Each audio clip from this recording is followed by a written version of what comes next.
जैसा कि हमने लेक्चर नंबर 1 जो लाया था वो ह्यूमन रिप्रोडक्शन के ऊपर लाया था और आज हम ह्यूमन रिप्रोडक्शन के ऊपर ही ये लेक्चर लेकर आए हैं। और इस लेक्चर में हम प्रीवियस ईयर्स जो क्वेश्चंस है, मोस्ट इंपॉर्टेंट क्वेश्चन जो है वो जो पूछे गए हैं वो हम डिस्कस करेंगे। जैसे यहाँ पे पहला क्वेश्चन है, signals for parturition originate from, कहाँ से होते हैं जो सिग्नल होते हैं किसके, पार्चुरेशंस के, ये कहाँ से ओरिजिनेट होते हैं। ये क्वेश्चन AIPMT 2012 में पूछा गया है। तो इसका जो आंसर आएगा वो आपके सामने है। सब्जेक्ट जो ये जो क्वेश्चन है वो आपके सामने है।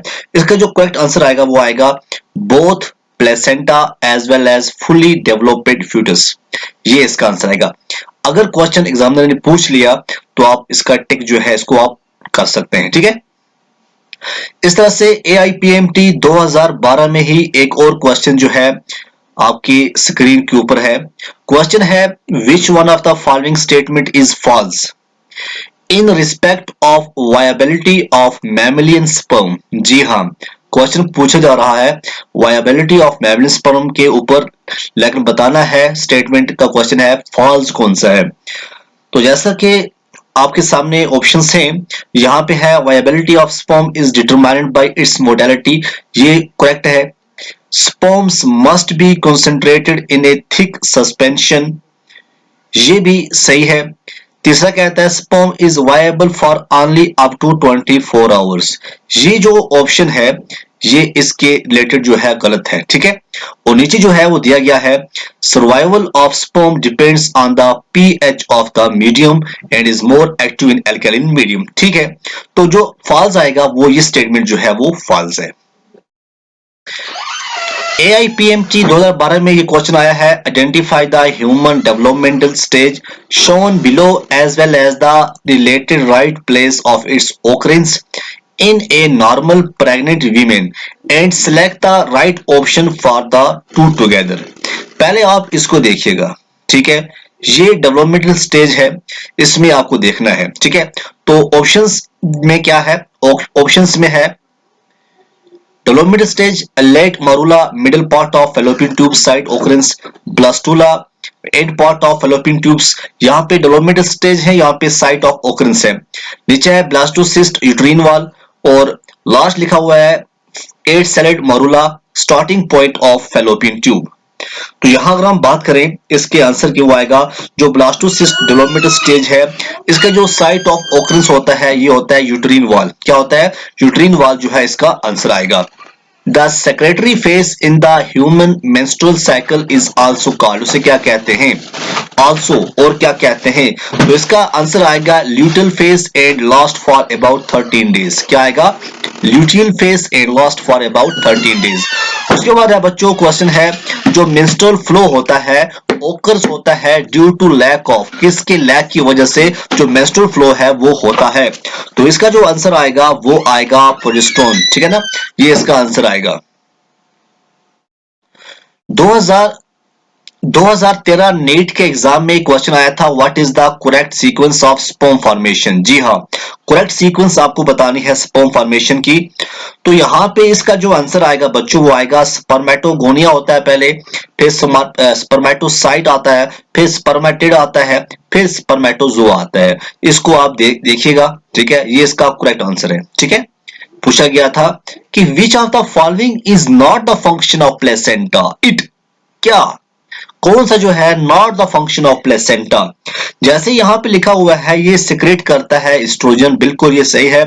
यहां पे लिखा है फैसिलिटेट्स करता है removal of carbon dioxide and waste material from embryo, ये भी ठीक है। उसके बाद लिखा है सेक्रेट ऑक्सीटोसिन ड्यूरिंग पार्चुरेशन, ये क्या है, facilitate supply of oxygen and nutrient to embryo, ये भी ठीक है। तो आप बताइएगा इसमें से कौन सा जो है नहीं है। तो यहां पे ये लिखा है सिक्रेट्स ऑक्सीटोसिन ड्यूरिंग पार्चुरेशन, ये इसका आंसर आएगा। ये फंक्शन नहीं होता है प्लेसेंटा का, याद रखिएगा। सिक्रेट ऑक्सीटोसिन जो है ये इसका आंसर आएगा, ओके। उसके बाद और इस क्वेश्चन में आया हुआ था कि the shared terminal duct of the reproductive and urinary system in the human male is.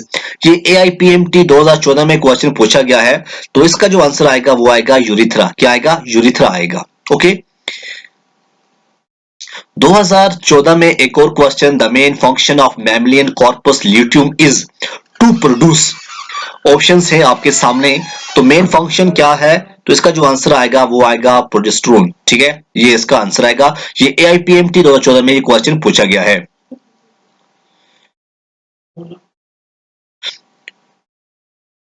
2015 में क्वेश्चन आया था, एक्टोपिक प्रेगनेंसीज जो होती हैं और रेफर टू एज, इन्हें हम क्या कहते हैं? जो एक्टोपिक प्रेगनेंसीज होती हैं, तो इसे हम कहते हैं बच्चों, इसका आंसर आएगा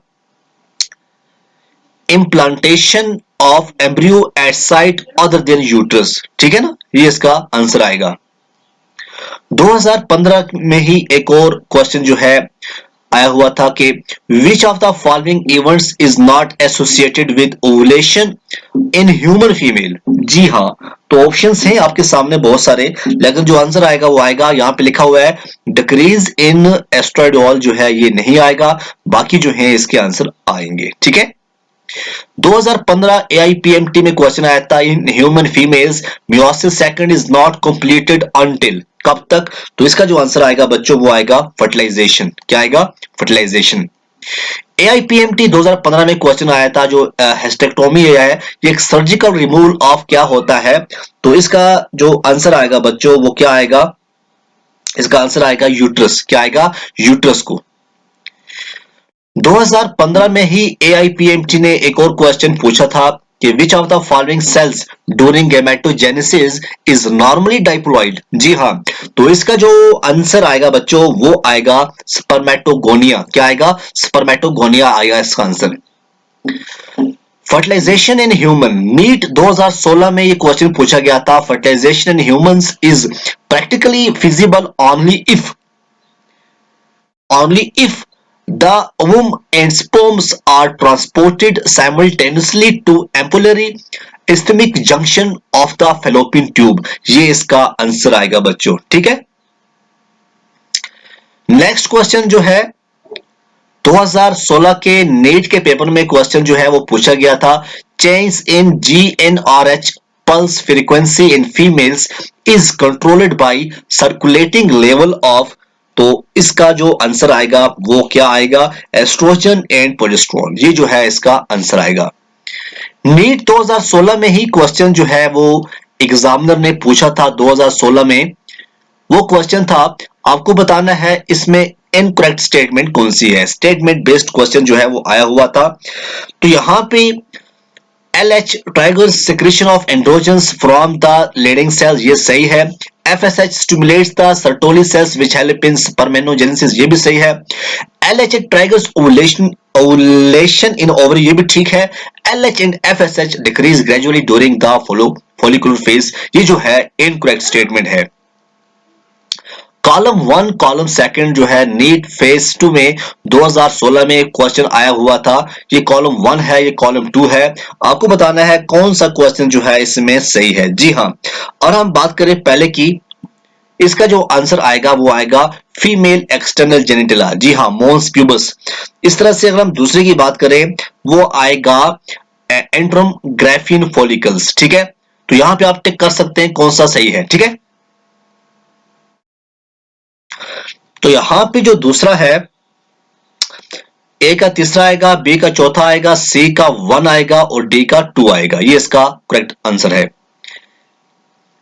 2016 नीट फेज सेकंड में क्वेश्चन आया था, सेवरल हार्मोन्स लाइक HCG की बात करें, HPL की बात करें, एस्ट्रोजन होता है, प्रोजेस्टेरोन होता है, आर प्रोड्यूस्ड बाय, इनको कौन प्रोड्यूस करता है? जी हाँ, प्लेसेंटा जो है इसका आंसर आएगा। इस तरह से 2021 के एग्जाम के नीट के पेपर में क्वेश्चन आया था, receptors for sperm binding in mammals are present on. कहां पे होते हैं बच्चों? जो रिसेप्टर्स होते हैं for sperm binding in mammals are present on, कहां पे होते हैं बच्चों? इसका जो आंसर आएगा क्या आएगा? जी हां, क्या आंसर लगता है आपको? क्या इसका आंसर आ सकता है? तो इसका जो आंसर आएगा बच्चों, 2021 में ये क्वेश्चन पूछा गया था। इसका जो करेक्ट आंसर है वो है जूना पेलुसिडिया। जी हाँ, जूना पेलुसिडिया जो है इसका करेक्ट आंसर है। 2021 के नीट के पेपर में क्वेश्चन आया था, which of this is not an important component of the initiation of pasteurization in humans. जी हाँ, तो इसका जो ऑप्शन लिखा है ना, रिलीज ऑफ प्रोलैक्टिन, ये नहीं है। बाकी आप जब पढ़ोगे, जैसे increase in oestrogen and progesterone ratio हो जाता है, ये इनिशिएशन ऑफ पास्चुरेशन की बात हो रही है, सिंथेसिस ऑफ प्रोस्टाग्लैंडिन्स होते हैं, रिलीज ऑफ ऑक्सीटोसिन होते हैं, ठीक है ना। अब 2021 में ही क्वेश्चन आया था, which of the following secrets the hormones relaxin during the later phase of pregnancy. ये 2021 में क्वेश्चन पूछा गया है। तो इसका जो आंसर आएगा बच्चों वो आएगा कॉर्पस ल्यूटियम। क्या आएगा? Corpus luteum. नेक्स्ट जो लेक्चर आने वाला है वो लेक्चर रहने वाला है रिप्रोडक्टिव हेल्थ के ऊपर। कुछ टाइम के बाद आपको वो लेक्चर भी मिल जाएगा प्लेलिस्ट के अंदर, ठीक है। तो आप अच्छी तरह पढ़िएगा।